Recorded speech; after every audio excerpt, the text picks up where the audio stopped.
support group Chikobara Ekpere no different kwiche maka ịhọpụtakwa gọvanọ Chukwuma Soludo n'osote ya bụ Dr. Onyeka Chukwuibezim ka acha nke ugboro abụọ n'abalị 8 nke Nọvemba a ga-azọkwa gọvanọ. N'egwa ndị bịara n'okwu na ya bụ ọgbakọ emere na Prọfesọ Dorak Nyile Ume Development Center bụ nke dị n'Awka, onye isi oche support group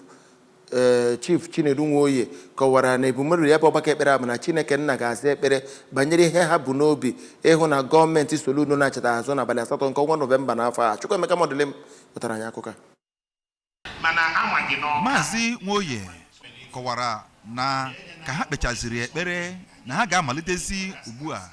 gaba na mpaghara niile dị na steeti a na-akọwara ndị mmadụ ndị na-amaghị maka ezigbo ọrụ aka na-achị steeti a bụ Ọkammụta Chukwuma Soludo rụrụ na mpaghara niile dị na steeti a. O mere ka amata na gọvanọ Soludo arụọla ezigbo ọrụ metara onye ọbụla nke kwesịrị na a ga-eji maka ya wee tọrọ ya akwụkwọ na nhọpụta akakachi steeti a nke a ga-eme n'ọnwa Nọvemba n'afọ a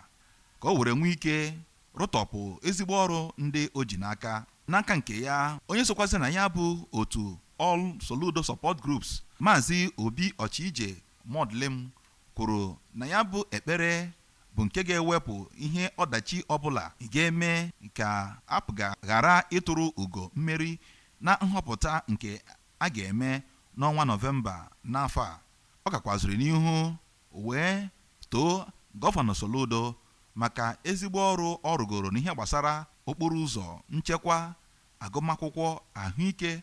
ya nakwazi inye ndị ntorobịa ọrụ, ma mee ka amata na o kwesịrị na a ga-atọrọ ya akwụkwọ nke ugboro abụọ ka o were nwee ike rụchaa ezigbo ọrụ niile o bu n'obi maka steeti a.